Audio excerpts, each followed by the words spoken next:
ate mukama waffe olwaleero oyimiridde oli mu maka g'omanyi nti gwe wajja n'omwoyo gw'omubi n'oddogolyo n'owamba amaka agatali gago n'osuula omusumba era kati omusumba amawulire bwe gafuluma ku musajja ng'oyo nti waliyo omulala sisobola kwewuunya nti yafunye omukazi omulala ekyo nze sisobola kyewuunya kubanga yalinga ne Teddy n'afubutuka mu maka ga Teddy ng'asula mu kazigo nga Teddy asirise n'asirika kakati ye kye yakola bwe yalabanga ebintu bitabuse talina kyagamba bantu ba kkanisa kye yakola n'agamba mutegedde ebyapa bya wano Teddy abadde abibbi Teddy ne muwala we mbibasuuziza busooza naye nga kye twewuunya ku misango Bugingo gye yawaaba mu kkooti yawaaba kwawukana teyawaaba kubanja byapa bya kkanisa kuba ebyapa yali abiina yali wali alimba kakati omukyalo ono nabba ebyapa by'ekkanisa abantu gye bakusondedde sente n'otamuwabira yadde ku poliisi n'otamuwabira yadde ate nga ye ono gw'owabira nti yabibba akyasulayo mu maka gennyini kutegeera enjiri ya Kristo ekyokubiri ne tuyamba emyoyo gy'abantu abantu bo balowooza nti awali abangi kati kenkikubuulire kino kusinziira abantu sitaani baalina mu mukono gwe n'abantu Katonda baalina mu mukono gwe abakkiriza okugoberera Katonda aba Katonda batono nnyo okusinga abasitaani lw'ensonga lwaki enjiri ebuulirwa buli lunaku mukwakkuleyo abali eyo tubakwakkuleyo kaakati kembuuze Bugingo bw'abanga ye yagoba omukyala n'asalawo kale twandigambye oba n'agenda n'ayanjula n'awasa mu butuufu kale tugambe kale n'agezaako okuwasa mu Kristo nga bwe kiri ekibuuzo kiri nti ono eyanoba ewabba noono gwe bakyankalanye n'amaka abakansolinga atya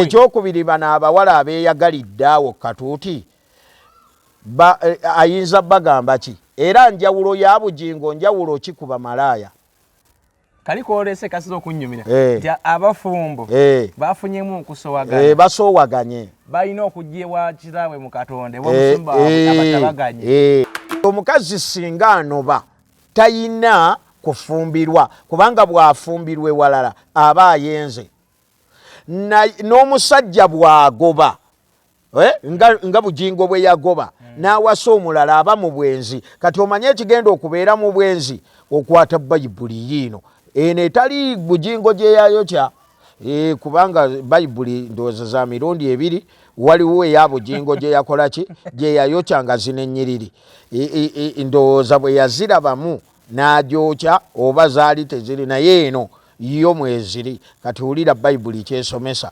tulabye ogobye omukazi n'owasa omulala obeera mwenzi si bwe kiri n'omukazi anobye n'agenda afumbirwe walala abeera muki mwenzi kati Bayibuli esomesa bweti okubikkulirwa essuula ya 21 olunyiriri lwa 7 naye abatiitiizi n'abatakkiriza n'abagwagwa n'abassi n'abenzi n'abalogo n'abasinza ebifaananyi n'abalimba bonna omugabo gwabwe gulibeera mu nnyanja eyaka n'omuliro n'ekibiriiti kwe kufa okwokubiri abenzi bagenda kwesogga omuliro kyogamba Bugingo ne Susan bayinza okuyingira omuliro nga eggulu tebaliina nga tebakyusiza kye bakola nanti Bayibuli eyogedde ate olowooza Katonda agenda kusala omusango okusinziira ku ggwe byokola asinziira ku kigambo kye okumanya Katonda asinziira ku kigambo kye kati kankulage Katonda Yesu ebigambo byasomesa abalokole ngo yandibadde avaayo n'ategeera nti oli musajja mukulu atukulembedde si bwe kiri yanditusiimye n'atwebaza nabwebaza n'abalala bakulembere kubanga talowooza nti ajja kuwangaala emyaka 10 oba aliwangaala 5 era ajja kufa ng'abalala bwe bafugako ne bavaawo naye ajja kuvaawo kati ganze nkubuulire Pulezidenti Museveni kino kyo kimanye gy'okoma okutambula mu maaso go ye wali enziikayo ye wali entaanaayo ogisemberera. Kaakati mu myaka gy'alina yandibadde ateekateeka bw'abanga Bobi Wine alina ekimubulamu kale bakimwongeremu bagambe nti tukulabamu matiriyo obukulembeze naye obulamu kino. Kubanga ne Museveni yennyini teri yali amanyi nti asobola okukulembera era yeesimbawooko abantu ne batabamulabamu mulamwa.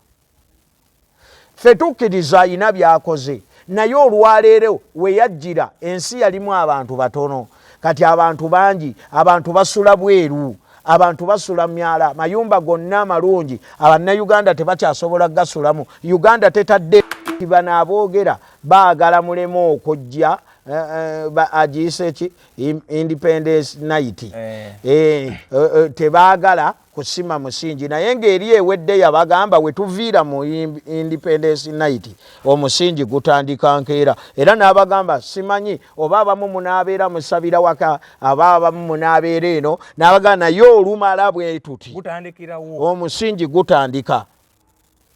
Era n'abeetondera nti bannaye bwe bagamba nti temujja ono ba-instructor bayingini abagenda kukozesa. Kaakati nze kye nandigambye Bugingo aleme kwekwasa bali aboogera wabula atereeze enkolagana ye n'ekigambo kya Katonda. Yesu alina ebintu bye yatulekera. Nze sandirokose, nze nava mu Busiraamu. Mu Busiraamu oli waddembe okuwasa abakyala b'oyagala ate bw'olaba oli takusanyusizza ng'okulubuuta ebbaluwa ng'oyo omwejjako ng'ofuna omulala. Era kyova olaba ennaku zino kati abakyala mu Busiraamu tebakyasaba mahale mangi. Asobola okugamba nti amahale mpa siringi 1000 babamanyi essaawa yonna.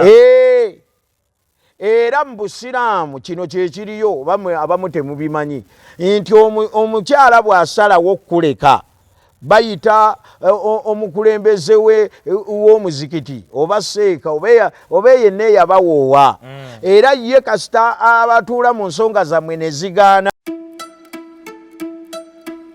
Weebale nnyo gwe atugoberera nkulamusiza nnyo n'enkwebaza emirimu gy'okoze. Mukama yeebazibwe yonna gy'osinza okuba nga otulaba. Nze muzzukulu wa Kisolo Martin Nchemba wankomyewo tunyumyewo mu nsonga zaffe ne Musumba Osman Konkona nyingi nnyo bitugenda okuba nga tutunuulira olunaku olwaleero. Wiiki yonna eweddeko nga Pastor Bugingo yeefuze amawulire nate twali twamaguba ku social media naye alayika ayagala kudda ensonga za mukyala Munyarwanda alifunye omukazi omulala n'ebirala naye najja ku kituuti ne Susan ne bagezako kulaga nti batewali kiriwo ebigambo mwabira byabadde bingi nnyo naye ng'obwakatonda obubiri mu butono nnyo. So kakati nzize wano ewa Musumba tubakeberemukko tulabe andi ye Musumba akebeza Bayibuli agenda kubakeberamukko. Kale Musumba sooka obuze kuba kugoberera abantu baffe. Bannaye mbalamusizaako nnyo mu linnya lya Mukama waffe Yesu ate ne neebaza Katonda kubanga balamu. Omanyi omuntu asobola okuwa ssente ne ziggwawo n'akuwa ebyobugagga ne biggwawo naye obulamu bwo bwasigalira eri Katonda. Era Katonda bw'akuwa obulamu omwebaza buli lukya. So neebaza Katonda ku lw'obulamu bwammwe ne ku lw'obulamu bwange. Mukama abatuweera omukisa. Kale bw'olaba emboozi eno gisubscribingako gwatanaba likinga commentinga tekako byonna nga bw'obimanyi bwebitambula so okubanga ate tutuuka wala. Bayibuli egamba nti asooka bw'ennyonnyolako ayinza okulabika nga ye mutuufu naye ekiddako kumukebera tulabe ebigenda mu maaso mu mawulire. Musumba simanyi oba obaddewa tube tudde okulabagana naye at least wawuliddeko kuba olina biwalabye. Pastor Bugingo yandiba nga yafunye omukazi ow'okusatu. Ekyo tekisobola kwewuunyisa kubanga nze Bugingo gwe mmanyi yayimirirako n'agamba nti omukazi ne bw'aba yakukola ki ne bw'aba yakukola ki. Olwo nno yali asonga ku Bishop Kiganda. So ensonga ya Bishop Kiganda yali etegeerekeka nti omukyala yayenda. ate ne bamuwa chance okwenenya aleka omusajja oli n'akubira omusajja n'amugamba nti tusooke twesonyiwemu tugira tuwummulamu okwo si kwenenya kuleka musajja. Kati nekirabika nti omusumba Kiganda yali tayinza kukkiriza kubeera nga kwegamba nti bagabana ekiyungu omusumba Kiganda ne musajja munne ku mukazi omu n'afuna omukyala ategeera Katonda. Naye Bugingo bwe yavaayo yakozesa statement eno naga nti omukyala wo ne bwaba yakukola ki nga yakukola ki ekyamazima toweetaaga kuleka mukyala. Era yakozesako statement n'agamba nti omukyala waasooka yakozesa statement eyo n'agamba nti omukyala waasooka gwe mwoyo gwo omukyala gwe wasookerako yakozesa statement naga gwe mwoyo gwo. Naye kukusinziira Bayibuli yaffe nga bwetusomesa lubereberye essuula ya 2:18 Bayibuli ega nti Katonda n'alaba omuntu nga si kirungi okubeera yekka n'amukolera omubeezi amukola ki amusaanira. Olira bulungi bw'osoma ebyawandiikibwa engero 18:22 egamba nti alaba omukazi okumufumbirwa alaba kirungi era afuna okuganja eri Katonda. Olira bulungi kakati Bayibuli bw'emala okusomesa bwetyo kino kitegeera bulungi nti Bugingo yalaba Teddy era n'amuwasa. Olira Teddy n'afumbirwa Bugingo. Ekyo nno kisanyusa Katonda. Kati ekikwewuunyisa Bugingo abadde ne makula emyaka gino gyonna ng'ekyamazima takolanga mbaga oba tawasanga kye bayita okuwasa mu butongole kubanga Bayibuli etugamba bweti. Bayibuli etugamba mu Bakolinso ekisooka essula ya 11 olunyiriri lwa 11 Bayibuli egamba nti omusajja taabeerengawo awatali mukazi era n'omukazi taabeerengawo awatali musajja naye mu Mukama waffe. Olabye ekigambo ekyo naye mu Mukama waffe. Lunyiriri luno kantusome kubanga abantu abamu bayinza okulowooza nti mu Bayibuli tebiriimu. Olira bulungi tuli mu Bakolinso ekisooka 11 n'olunyiriri lwa 11 Bayibuli egamba bweti. Olaba egamba nti era naye omukazi taabeerengawo awatali musajja era n'omusajja taabeerengawo awatali mukazi mu Mukama waffe.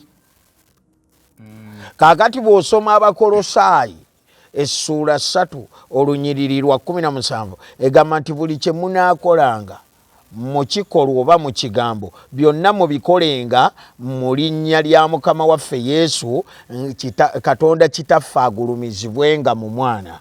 Kakati Bugingo abadde ne makula ebbanga lyonna nga tayina nansisa emugaana okulinnya akatuuti naye ng'omuntu gw'alina tamuyina mu Mukama waffe. Kati ayo amuyina mu ki?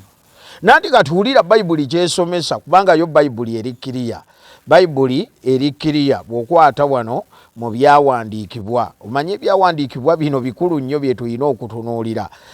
Bayibuli esomesa wano mu kitabo kya Makko essuula ejja kubeera ya 10 katuve ku lunyiriri olw'e10 n'olumu n'olw'e12. Yesu asomesa bw'ati n'abagamba nti buli muntu yenna anaagobanga mukazi we n'awasa omulala ng'ayenze okumusobya.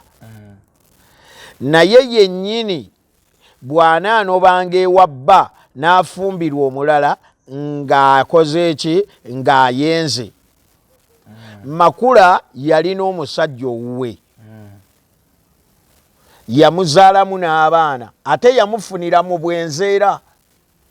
Kati Makula n'ava ewuwe n'ajja n'ayingirira amaka agaatandikira ku musingi ogwa Kristo n'agamenya. Bugingo nakkiriza okusuula amaka agatandikira mu musingi ogwa Kristo n'asalawo agende n'amaka agataliimu Kristo kubanga Bayibuli esomesa etya. Njagala twetegereze ebyawandiikibwa bino kubanga geyeena waliwo ekyawandiikibwa kigamba nti ekiseera kituuse omusango gutandikire mu kkanisa.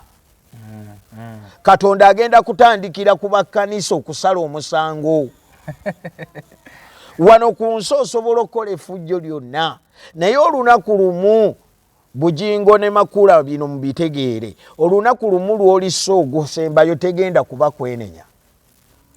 Olunaku lumu nga bakubalira nti wakuziika enkya essaawa 10 tewagenda kubeerayo budde bwakwenenya. Omuntu yeenenyanga ate bwe weenenya oleka kye bayita okwenenya oleka n'okyuka n'ogoberera ekituufu. Olira bulungi Bayibuli esomesa etya. Nze njagala kulaga ebyawandiikibwa. Bayibuli egambye bw'ogoba omukazi n'owasa omulala oyenze. Noono bw'anoba najja n'afumbirwe naye aba akoze eki ayenze. Kati Bayibuli esomesa wano mu kitabo kyaffe kino eky'Abeebulaniya, simanyi oba mu Bayibuli yakirina kubanga entuufu yagikumako omuliro. Kaakati eno gyalina oba tebiriimu nze simanyi naye tujja kwetegereza. Abeebulaniya 13 olunyiriri lwa 4. Bayibuli egamba bweti okufumbirwa kwa kitiibwa eri bonna n'ekitanda kiba kirongoofu kubanga abakaba n'abenzi Katonda alibasalira omusango. Kaakati ono makula akimanyi bulungi nti ffeno mu bulokole bw'aba mukyala afumbirwa bw'aba musajja awasa ate mukama waffe. Olwaleero oyimiridde oli mu maka g'omanyi nti gwe wajja n'omwoyo gw'omubi n'oddogolyo n'owamba amaka agatali gago n'osuula omusumba. Era kati omusumba amawulire bwe gafuluma ku musajja ng'oyo nti waliyo omulala sisobola kwewuunya nti yafunye omukazi omulala.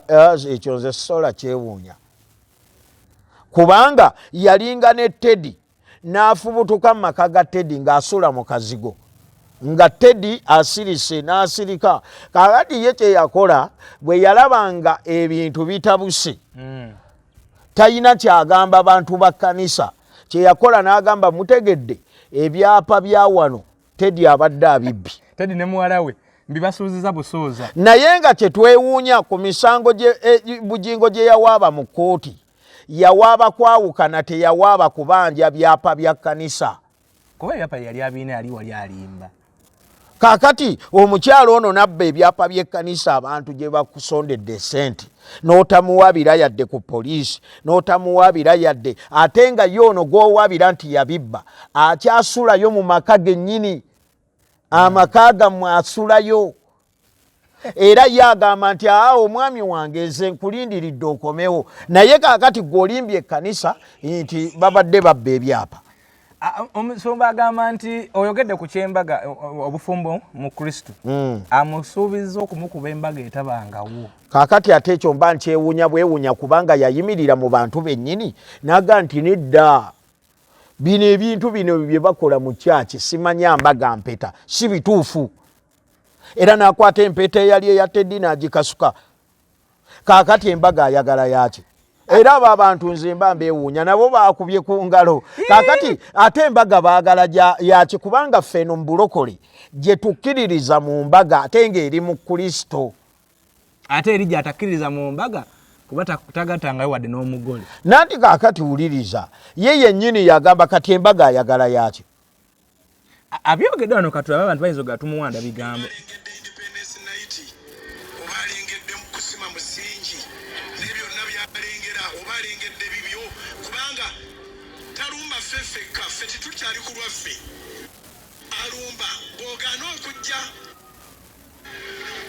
I promise, amidst all these people, amidst the world over, that I will give you a wedding that has never happened.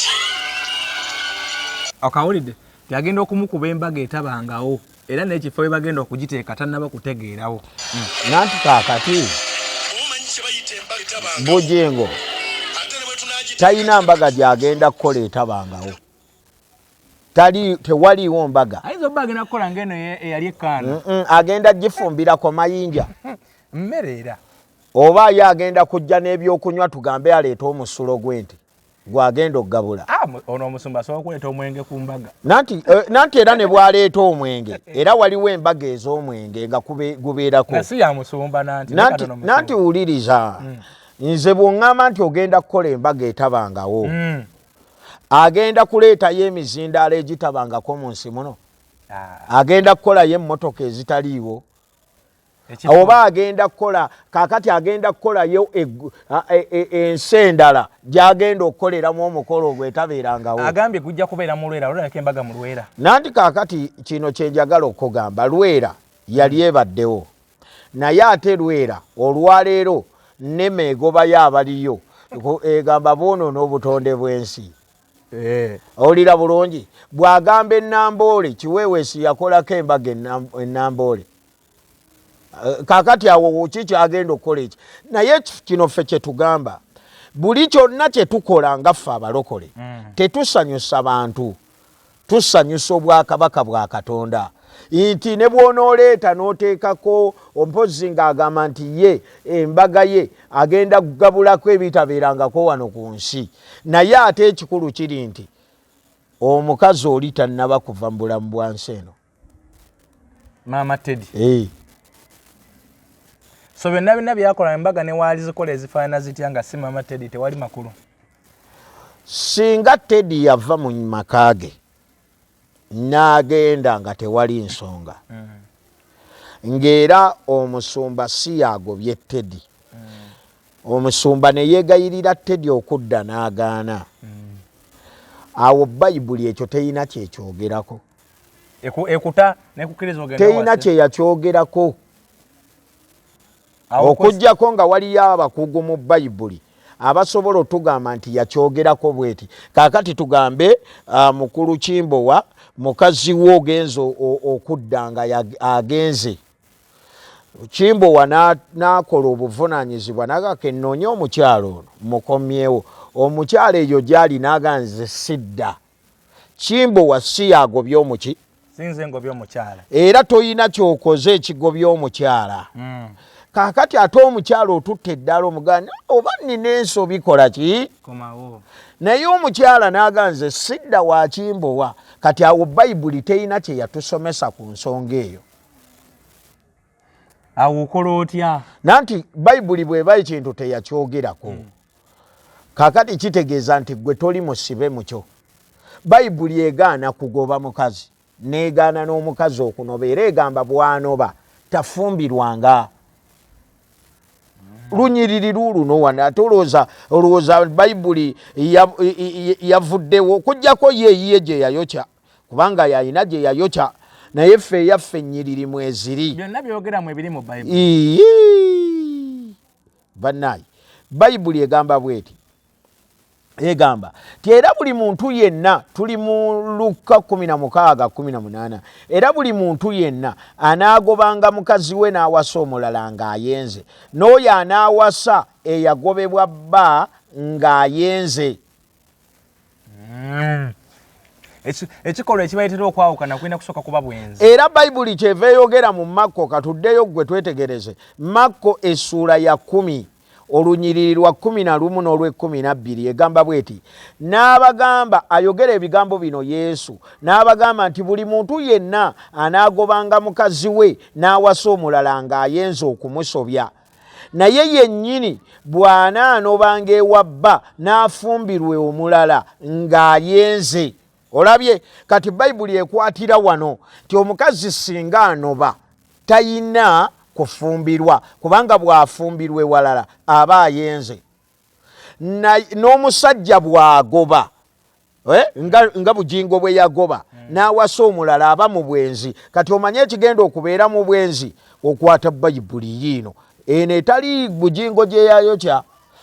Kubanga Bayibuli ndowooza za mirundi ebiri waliwo eya Bugingo gye yakola ki gye yayokya nga zino ennyiriri ndowooza bwe yazirabamu n'agyokya oba zaali teziri naye eno yo mweziri. Kati ulira Bayibuli kyesomesa tulabye ogobye omukazi n'owasa omulala obeera mwenzi si bwe kiri n'omukazi anobye n'agenda afumbirwe walala abeera muki mwenzi. Kati Bayibuli esomesa bweti okubikulirwa essula ya 21 olunyiriri lwa 7 naye abatiitiizi n'abatakkiriza n'abagwagwa n'abassi n'abenzi n'abalogo n'abasinza ebifaananyi n'abalimba bonna omugabo gwabwe gulibeera mu nnyanja eyaka n'omuliro n'ekibiriiti kwe kufa okwokubiri. Abenzi bagenda kwesogga omuliro.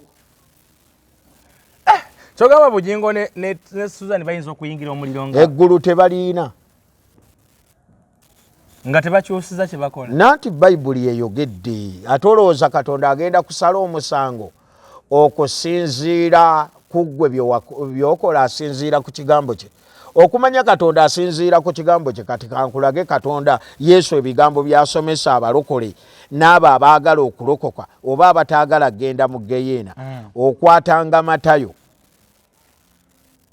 Matayo essuula egenda kubeera ya 12 olunyiriri lugenda kubeera olwasatu. Matayo essuula ya 12 olunyiriri olwasatu mu omusanvu olwasatu mu omukaaga n'asatu mu omusanvu. Yesu agamba bw'ati era mbagamba nti buli kigambo ekitaliimu abantu kye boogera balikiwoleza ku lunaku olw'omusango.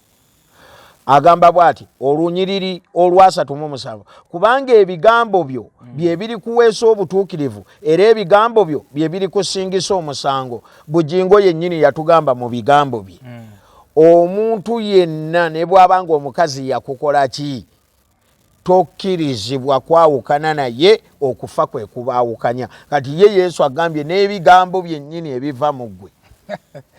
So kati embaga eno gye bali mu kusuubiza abantu bagenda kubaako ejja kubaako empeta ejja kubaako omusumba nga abagatta. Omanyi Bugingo aba akyamuukiriza abantu abali mu kyaki. Omanyi Bugingo njagala kino okitegeere bulungi. Bugingo munda mu ye talokokanga. Bbanga lyamaze ng'aweereza nanti wulira Bayibuli egamba bweti gwe wuliriza nze ngenda kulaga Yesu gwe oli wa ddembe okulaba Bugingo nga bw'ali naye nze kati kankulage Yesu. Olira bulungi tuli mu Luka essuula ya 6 olunyiriri lugenda kuba 46. Yesu ayogera ebigambo bino agamba bw'ati Luka essuula ya 6 olunyiriri 46 era mumpitira ki mukama wammwe so nga temukola bigambo bye njogera. Kakati Yesu tasobola kubeera mukama wo ate nga byayogera si byokola. Ekyokubiri kino abantu bakisimbako nyesira bo we balowooza nti abantu kubanga bangi tebavaawo bo ne balowooza nti ekyo kyekitegeeza Kristo. Naye Kristo yuno njagala tumutegeere bwe tuti ayogera ebigambo bino. Matayo essuula ya 7 olunyiriri olw'13 Yesu agamba nti muyingire mu mulyango omufunda kubanga omulyango omugazi n'ekkubo eridda mu kuzikirira ddene n'abo abaliyitamu bangi. Kubanga omulyango omufunda n'ekkubo eridda mu kanyigo n'ekkubo eridda mu bulamu lya kanyigo n'abo abaliraba batono. Kaakati gwe woolaba abangi si we wategeeza Kristo noddukaawo. Era ye Kristo yeenyumiriza nnyo mu kino ky'ejagala okuwa. Twetegereze Luka essuula ejja kubeera ya 12. Luka essuula ya 12 olunyiriri lugenda kubeera olwasatu mu 2. Yesu ayogera ebigambo bino totyanga ggwe ekisibo ekitono kubanga kitammwe asiima okubawa obwakabaka. Matayo essuula ya 7:21 negamba nti si buli muntu yenna agamba mukama wange yaliyingira obwakabaka obw'omu ggulu wabula oyo akola kitanga ali mu ggulu byayogera oba byayagala. Bayibuli bweyogera. Bayibuli kyegamba.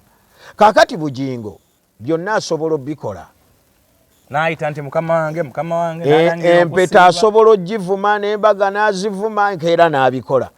Yali ayimiriddeko lumu omusumba Sserwadda yayimirira n'agamba nti bannaaye abasumba abatasomye muddeeyo musome kubanga ebiro bijja kutuuka walabikeyo kabaka ataamanya Yusufu mugende mufune empapula. Bugingo n'ayimirira n'agamba nti Peetero yasomawa, Yesu yasomawa, okusoma kufu. Bannaaye abo basajja baagala tuzza mu ddiini. Wayita ennaku ntono n'ajja n'eddiguli okuva ewa Profesa Simoni Kayiwa nga yasomye naye bali abalala abagambye tebasoma. Kaakati bano abantu abalaga nti empeta nkyamu era abalaga okufumbirwa kikyamu. Naye ng'eyatandika obufumbo ye Katonda agambye okufumbirwa kya kitiibwa. Kaakati ye ayagala ate kukola mbaga naye nga bano bo yabalaze nti ebyo bikyamu. Era ne batambulira ku ekyo nga tebabikkiririzaamu. N'engalo bajja zikuba naye bakubira ekibi. Musumba ekintu kino Makula kyakola ne musumba nga Katonda bamuyita nti Katonda era mukama waabwe era ne bakuŋŋaanya ekibiina ekinene ne basaba ne babuulira enjiri ne bakola batya. Mulimu bo bakimanyi nti bali mu kumookinga Katonda, bamanyi nti baweereza Katonda bya ddala oba bali kusaagira ku bantu. Kaakati okujjako omuntu nga teyasoma Bayibuli gyetegereza. Ffe Bayibuli etulaga nti waliwo bakatonda bangi. Katonda ono gwe twogerako wa mazima tatambulira mu bulimba naye bakatonda bangi. Bayibuli esomesa wano mu kitabo kino eky'Abakolinso. Abakolinso ekisooka essuula ya 8 olunyiriri olwokutaano n'olwomukaaga. Bayibuli egamba bweti ndowooza olabawo kubanga newankubadde nga waliwo abayitibwa bakatonda oba mu ggulu oba mu nsi nga bwe waliwo bakatonda abangi n'abaami abangi naye ffe gye tuli waliwo Katonda omu ye kitaffe omuva byonna naffe tuli ku bwoyo ne mukama waffe omu Yesu Kristo abeezaawo byonna era atubeezaawo ffe. Kaakati kino kye njagala okunnyonnyola. Omuntu bw'agamba nti aweereza Katonda tusooka ne tutegeera Katonda ki kubanga Katonda omutuufu agaana obwenzi agaana obulimba agaana obugwagwa tulemenga kuddukana kyakugambye era oli bw'agamba ndiko omwoyo emyoyo mingi ayinza okugaa nti mpeereza kano kumba aweereza Bayaali bakatonda bangi. Oli bw'agamba nti nze nange nnina Katonda ekibuuzo ffe Katonda waffe ayina enkola ze za mazima. Katonda waffe akyawa ekibi. Oli bw'agamba nti nze kati nze oli bw'ajja n'aŋŋamba Mukama yeebazibwe nsooka kwebuuza Mukama kigo ŋŋamba. Oli bw'agambanga nti nze ndiko omwoyo emyoyo mingi naye ffe abaliko omwoyo omutukuvu tubaawula. Olira bulungi. Olaba ne Yesu yennyini yakugamba nti bangi ba Kristo abagenda okujja era balikyamya bangi. Kati bangi nnyo waliyo eyeeyita Nabbi Isa oyo yakyamya bangi. Waliwo ono simanyi eyeeyita Yesu omuto naye gyali. Waliwo omulala waliwo ono gwe bayita eyagamba yenze Yesu mwennyini naye gyali. Waliyo Mukama abakama bangi. So kaakati ife Kristo Yesu tumutegeerera ku kigambo kye tetumutegeerera ku byokola. Ekintu Pastor kiyagambye ng'abuuza endiga tusooke kuzimba kyaki tusooke embaga. Kaakati gwe era osuubidde balina kusooka kikubanga ekisooka Bugingo Katonda yamutuma kukola ki? Agatera okugamba nti yamusindika mu kibuga. Kati yamusindika mu kibuga mwali taliimu mwali ekkanisa tagyetaaga abantu bagyetaaga anti bakuŋŋaanirengawo olwedde bakuŋŋaana mu kisooto ekyo tebagende ku mutendera mulala ate mutendera ki tebalina TV gwe kizimbe TV weeri kizimbe kakati Bugingo yali abuuliddeko awo n'agamba nti bannayo okwenda kibi okubeera n'omukazi omu kibi si kirungi kugoba mukazi kubanga ebyakatonda byo birimu kukyusa mitima. Katonda tasanyukira bantu kufiira mu kibi. Enjiri bweti ayinza obutasobola gibuulira. Nanti kaakati Bayibuli egambye bweti kati wuliriza Bayibuli eno bwegamba. Tuli mu Matayo Bayibuli eno bannaayi era njagala nnyo abaana ba Katonda musome Bayibuli yaffe. Owulira bulungi basome Bayibuli yaffe Matayo essula ya 7 olunyiriri olwa 26. Bayibuli egamba bweti buli muntu yenna awulira ebigambo byange ebyo n'atabikola alifaananyizibwa n'omusajja atalina magezi eyazimba ennyumba ye ku musenyu enkuba n'etonnya mukoka n'akulukuta okujaabya. Olira bulungi omuntu yenna awulira ebigambo bya Kristo n'atabikola maaso ga Kristo musiru nnyo. Kasagwa obiwulira n'obitegeera. Kasitobanga obiwulidde naye tobitegeera kubanga Bayibuli bw'eba esomesa ku kigambo kulokoka Bayibuli etugamba nti mubalokole nga mubakwakkula mu muliro. Luno olunyiriri era waliwo n'omusiraamu eyakyembooza bwemba leetayo olunyiriri bwemba sirokose ngenda muliro ne muge ogwe gwakumaze dda. Obayife kaakati tubeera mu Bayibuli eno. Bayibuli esomesa bulungi esomesa mu Yuda Yuda emu katutuukeyo mangu nnyo 23 egamba bweti egamba era abalala mubalokolenga nga mubakwakkula okubajja mu muliro era mubalokolenga nga tubabuulira enjiri nga tubakwakkula kubajja muliro ye Bugingo abazza muliro. Ekyokubiri obulokozi buno njagala tubwetegereze. Obulokozi si kyambalo, obulokozi si ddiini. Era bw'osoma Abefeso essula 2:8 Bayibuli ega twalokoka lwa kisa tekyava gye tuli wabula kyekirabo kya Katonda. Obulokole si ddiini. Obulokole busanga omuntu omwonoonyi ne bumubuulirwa ekigambo kya Kristo n'akyuka n'ava mu bwonoonyi kubanga Bayibuli esomesa etya.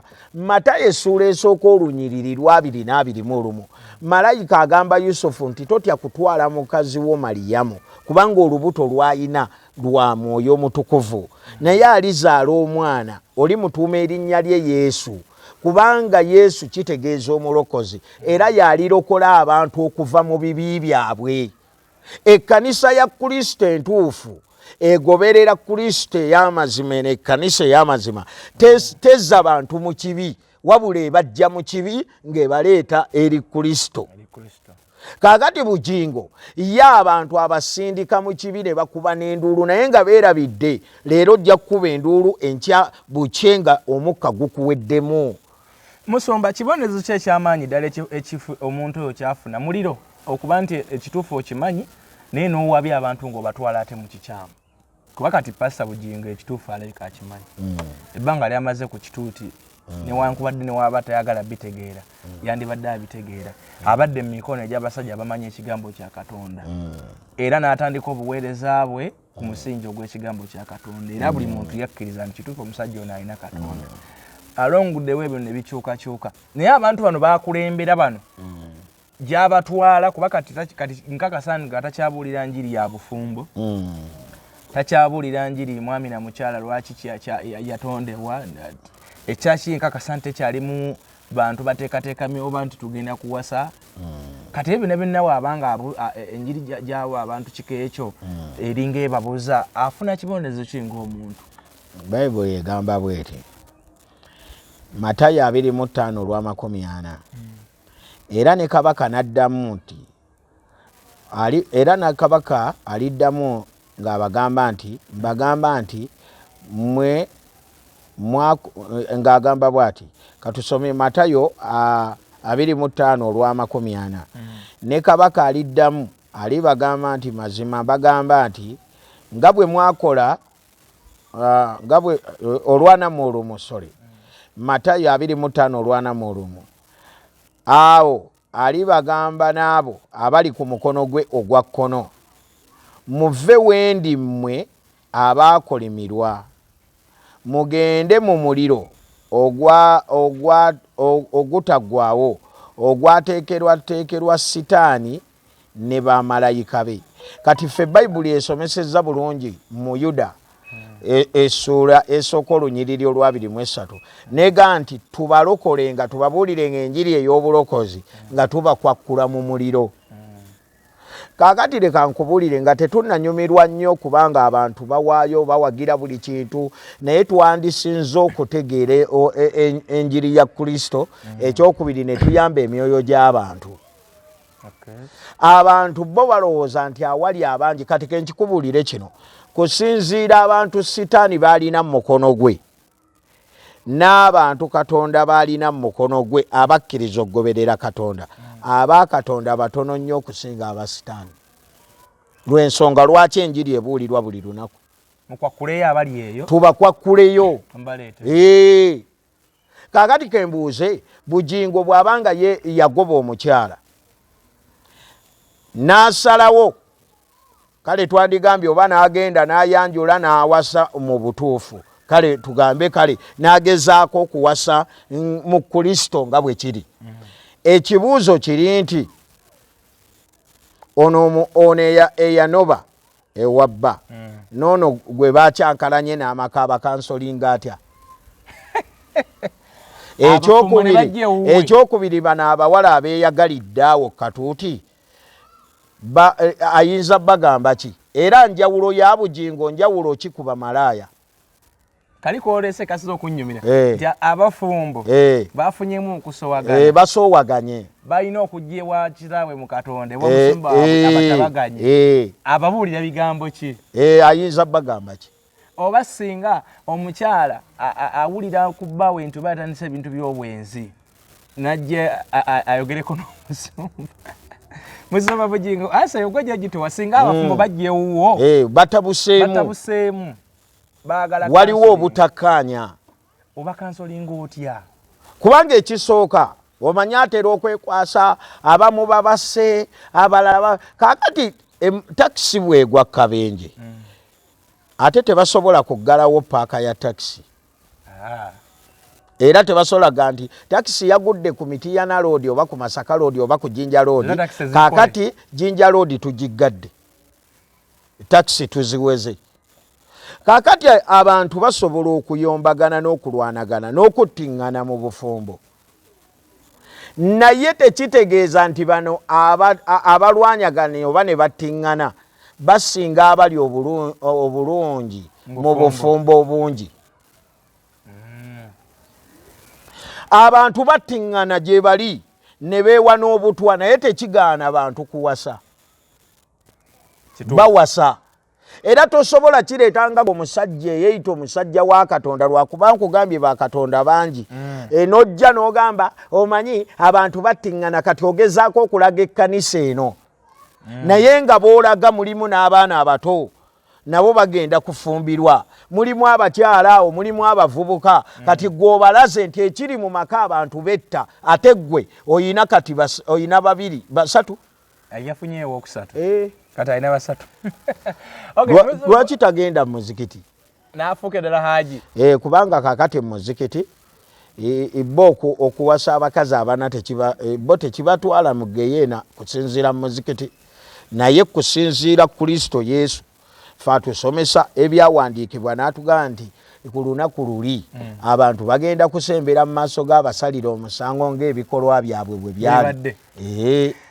Musumba, mu Bayibuli omukulembeze bw'aba yasobezza n'abantu bakulembera bayinza okugera n'ekikolimo kye. Nkubuuza ekibuuzo ekyo lwaki nti bwe tunamulayini eno eya Pastor Bugingo amaka ge yennyini yageesaanyirizaawo ate n'ayingira obufumbo kambuyita obw'ekikolimo oba obutasiimiddwa Katonda.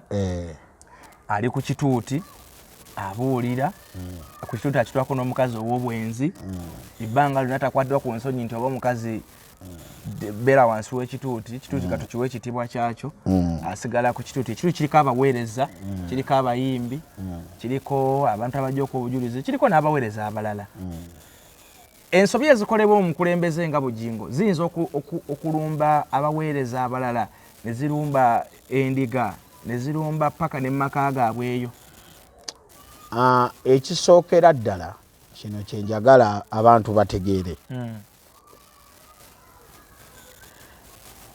Katonda okusaanyaawo Sodoma ne Gomora tekitegeeza nti abantu bonna abaaliyo baali bajeemu.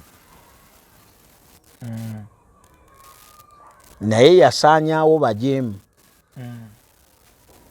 Era abaalimu nga si bajeemu n'abajjayo.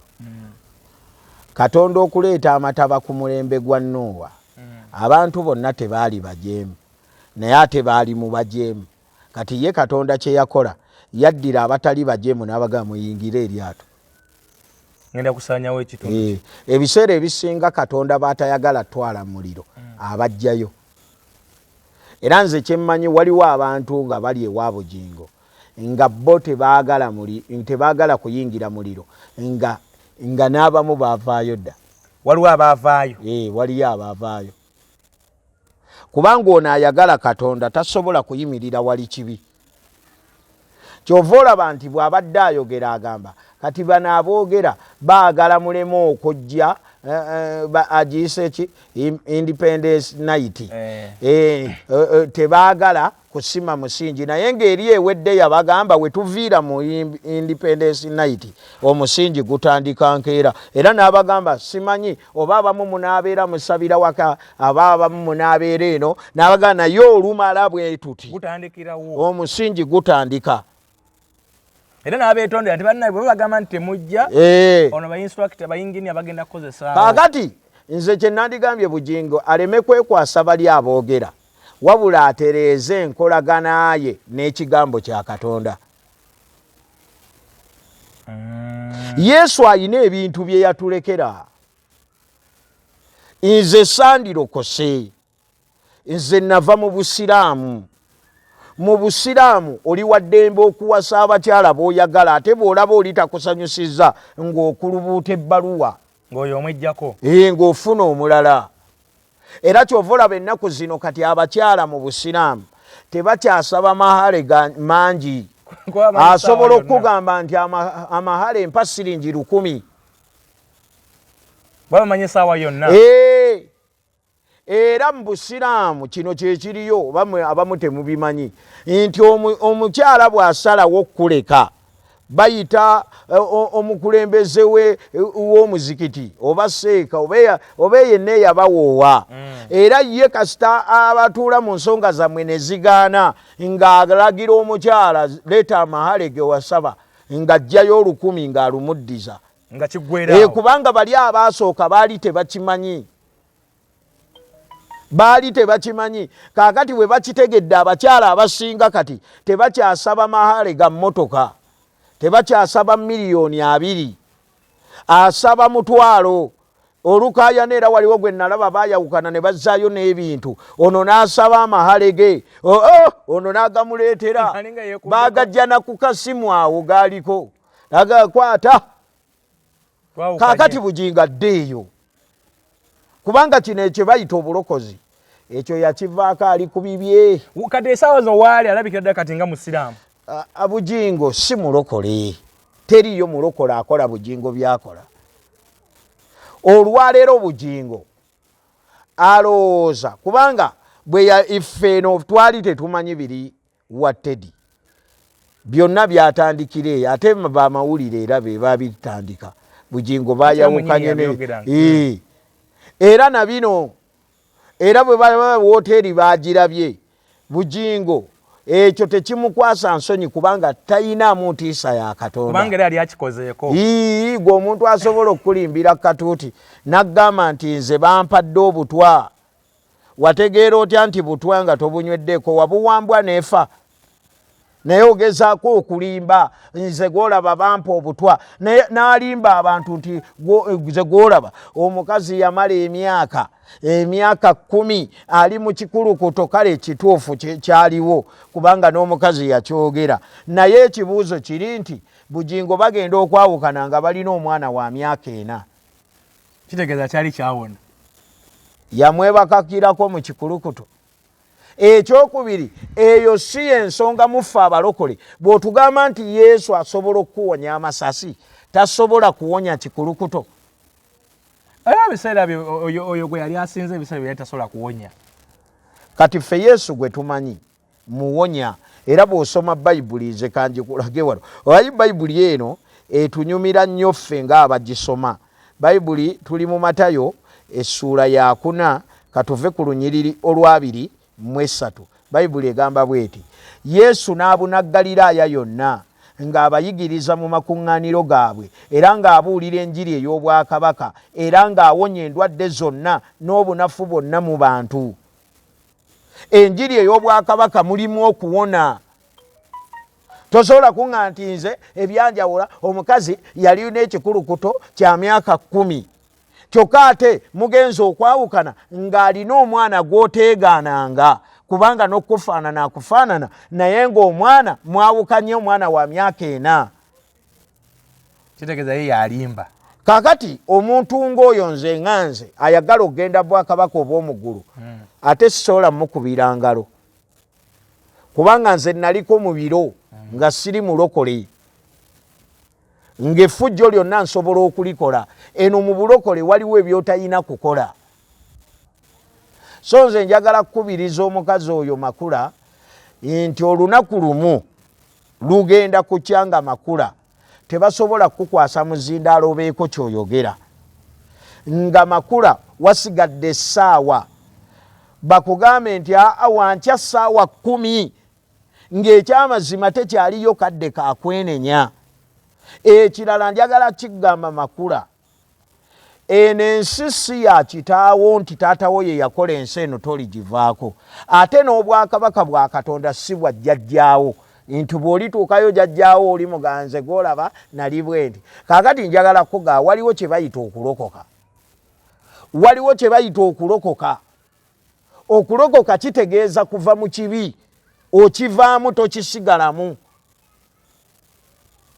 N'olw'ensonga eyo mwabagoberera Bugingo mumugoberere naye nze njagala baga nti Bugingo si kye kigambo kya Katonda era Bugingo si ye Kristo ate Bugingo si atwala abantu mu ggulu. Waliwo atwala abantu mu ggulu bannaye atwala abantu mu ggulu gy'ali.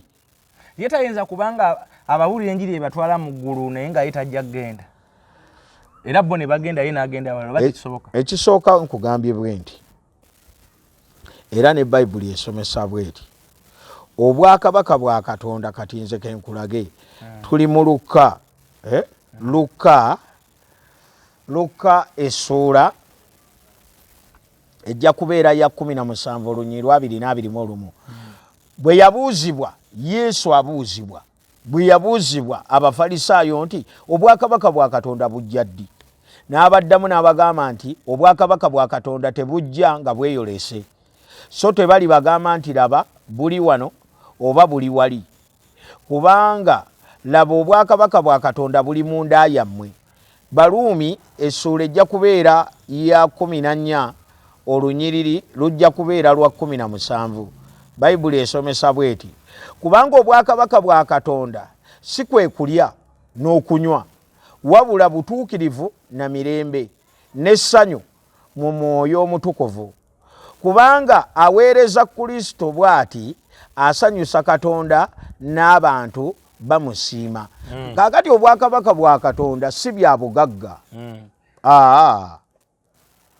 Obwakabaka bwa Katonda oba mubuzannyirako tebuli mu kulya nti nalidde ku Serena newankubadde ng'ate bwe tujja eri Yesu ebirungi byonna abituwa. Obwakabaka bwa Katonda buli mu butuukirivu ate butuula mu ffe. Kati tosobola kubeera ng'olina enjiri ey'obwakabaka bwa Katonda ate ng'ekibyo kiweeweeta oweeweeta kibi ekyo tekisoboka. Omukyalo ono Susan Makula ayina obuyinza oba obuvunaanyizibwa okutuula awo n'ayogera n'abakyala. Nze wali omulabyeko ng'ababuulira okwenenya. Namulaba lwe yali mu conference y'abakyala ng'awemula buwemuzi. Nanti Bayibuli ffe tugamba bweti Yesu bino ebigambo ye yabyogera. Nze nja kwesiba nnyo ku Mukama waffe Yesu kubanga nze saali mulokole, nali mu ddiini n'endokoka n'entegeera Yesu yatugambye nti omuntu yenna awulira ebigambo bye n'atabikola oyo aba muntu musirusiru. Kati ayogera bw'ati mu Matayo 4:17 Yesu n'asookera awo okubuulira ng'agamba nti mwenenye kubanga obwakabaka obw'omu ggulu bunaatera okutuuka. Atubuulira kwenenya. Yesu Kristo atubuulira kwenenya era atutuma ng'atugamba mu Matayo 10 olira bulungi agamba bw'ati agamba bw'ati agamba Matayo 10 olunyiriri olw'omusanvu 10:7 bwe mubanga mutambula mubuulire nga mugamba nti obwakabaka obw'omu ggulu bunaatera okutuuka. Olira bulungi. Kati enjiri ey'obwakabaka bwa Katonda erimu kwenenya kudda eri Katonda, kutereeza amakubogo kubanga bano b'obuulira asobola okuvaawo n'agwa mu kabenje ng'eyo yenvaaye ey'omu nsi, asobola okuddayo n'alwala. Nze ndabyeko abantu nze waliwo mukwano gwange yasula mu studio ng'ayimba ennyimba ez'okutendereza Mukama n'akeera ku mulimu gw'abaaliwo n'abagulira n'ekyenkya n'ava ku mulimu n'ajja ku ssaawa zaali 6 n'atuukako ewaka awummuleko ng'abakali ku mulimu abagaye kanzireyo mpummulemu seewulira bulungi. Ziba ziwera ssaawa 7 n'akutuka n'afa. Lw'ensonga lwaki tubuulira enjiri eno ey'okwenenya? Abantu gye bali abalinnye ennyonyi ng'ayina gy'ava, tugamba ava mu Amerika adda Uganda, ennyonyi n'etatuuka. Juzi waliwo pulezidenti mulamba yalina olukiiko ne ateesezza ku lw'eggwanga addayo asisinkane bakulu banne bye bateesezza n'ennyonyi teyatuuka n'afa. Kati lw'ensonga lwaki tubuulira enjiri abantu beenenye? Abagagga gye bali abasinga abalokole nga balina obugagga bwonna naye nga beetaaga Kristo, beetaaga kwenenya. Waliwo abagagga mu nsi muno nga ssente zibawulira, nga ssente bwe busolo bwalunda, amayumba gy'ayagala gy'asulamu. Waliyo abagagga nga buli nsi ayinamu enju naye nga yeetaaga kwenenya. Kakati bwe tunaazannya n'ebyo nga ne mu kkanisa naffe tukola nga bali abatalokoka nga bye bakola, kakati beetaaga kulokokera ki? Tusembyeyo kano. Tubadde ebiseera ebyo tubadde mu mbeera y'abantu kubasenda n'ebirala byonna. Pastor abadde alumba nnyo bano abannabyabufuzi naddala Bobi Wine ng'era amwakyuzinga nnyo omuli ebisiyaga n'ebirala. Naye tetuwulira ku ddoboozi lye ng'avaayo agamba pulezidenti oba gavumenti nti lwaki musenda abantu. Omulimu gw'omusumba ye ebyo tebimukwatako. Kino mu nsi ey'omwoyo omusumba oba ekkanisa bisinga abantu bano bonna boolaba. Lw'ensonga lwaki buli muntu yenna asobeddwa addukira mu kkanisa afune okuddibwamu okuva eri Katonda. Kubanga ffe abasumba tuli basigire ba Mukama waffe Yesu. Bayizawe Bayibuli ye etusomesa egamba tuli bakozi wamu ne Katonda mu nnimiro ye. Olira bulungi. Kakati nze naweebwa kubuulira njiri. Bobi Wine ekimwesimbyawo ayina byalaba ebiremye Museveni nga yasobola okubikola.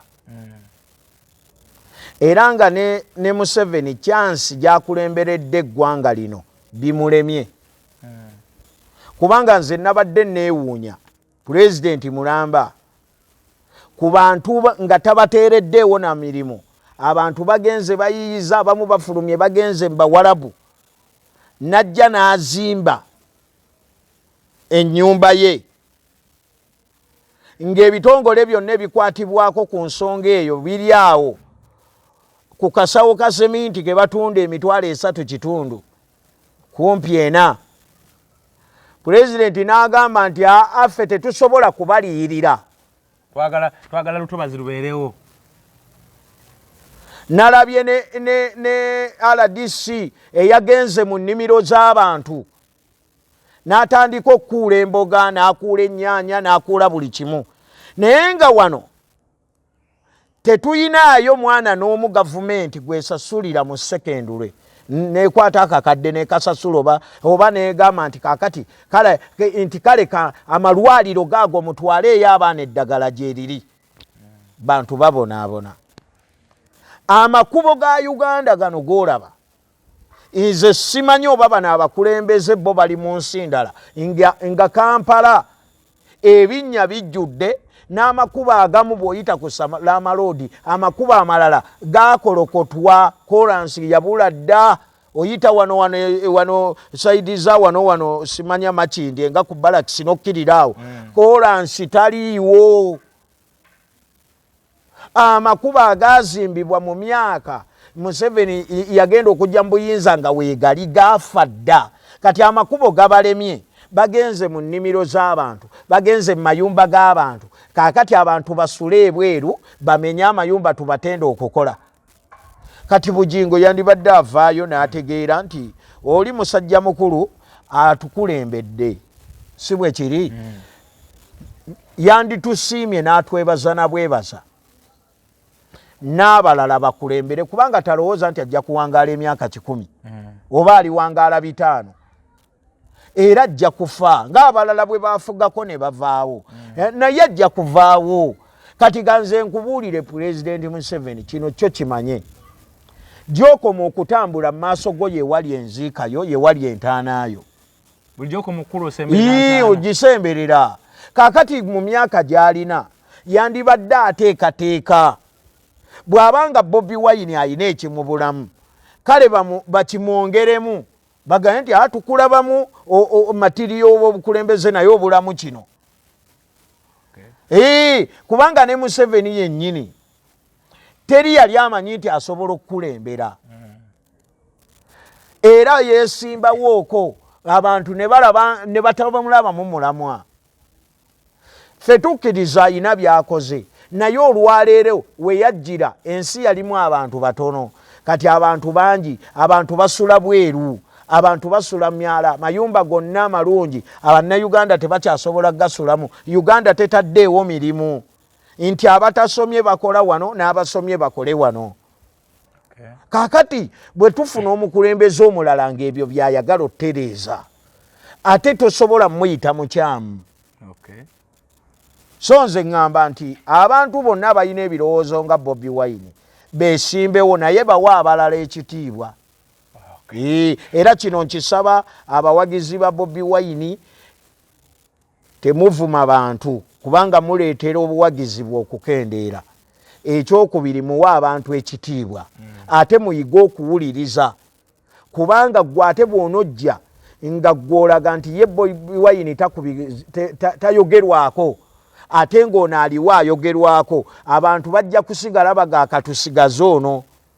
Si kindi abawe n'omuntu bagaye tuwa omuntu so nga ate omusajja ono Bobi Wine ayinza okuba ayina ebirowoozo birungi kati ebirowoozo bya Bobi Wine ebirungi bye muba mutunda mu bantu temuvuma bantu temujerega bantu temujerega abantu bakulu ng'ennaku ezo bwe tulaye nga bavuma kabaka wa kitiibwa tumuwa ekitiibwa mukulembeze n'ovuma Katikkiro kabaka gwalonze Katikkiro agambye oli mulwadde ti ate twagala kabaka twagala kati kabaka ze kati kabaka waali ate kati ogamba agenda ajjanjabibwe ng'ani gwe musumbuwa mutyo so muwa abantu ekitiibwa Mukama abatuweera emikisa egy'amaanyi. Kale ye musumba Osman Konkona naye musumba yonna gyali yonna bitegeera kubanga ndowooza kino kiba kirabo Katonda. Ate nze omuntu ajja nga nzija mu mbeera gye ndimu, omuntu alwanirira abantu, tomenya mayumba g'abantu, tebaawula lutobazi, tebaawula kisenyi, tebaawula kikko. Entobazi zibeera mu bitoogo, entobazi tezibeera na bbumba, kye bayita entobazi. Ekisenyi kibaamu ebbumba era kisobola okulimwako ebintu, kisobola n'okuzimbibwako. Naye ate olutobazi terubeera na musenyu. Owulira bulungi, olutobazi teruba na bbumba.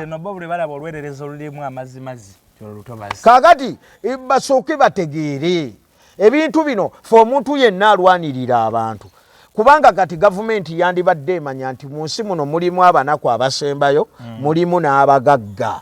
Kati omugagga tasobola kwenkanankana mwavu, neteekawo enkola ti abanaku basulenge eno, nezimbira abanaku ssente, negamba nti kale oba tuzimbye amayumba ag'abanaku, kaakati katugabaguze kasente akatono. Omunaku ennyumba n'agigulira emyaka ng'etaano oba 10 oba 20, yo gavumenti nesobola okutambuza ebyayo, tesobola kubikola nga ffe tuli kummwe. Tulaba balabe Museveni ayogera ne tumutunuulira butunuulizi. Okay, kale njagala kubasaba kusubscribinga, okulayikinga no commenting eyaleero mukkirize tugiwunzikire wano nsumba tugenda kumuzza ate mu mboozi endala. Kale mwebale nnyo, mwebale ddala Mukama Katonda abongere okuba tukuumira. Mweraba.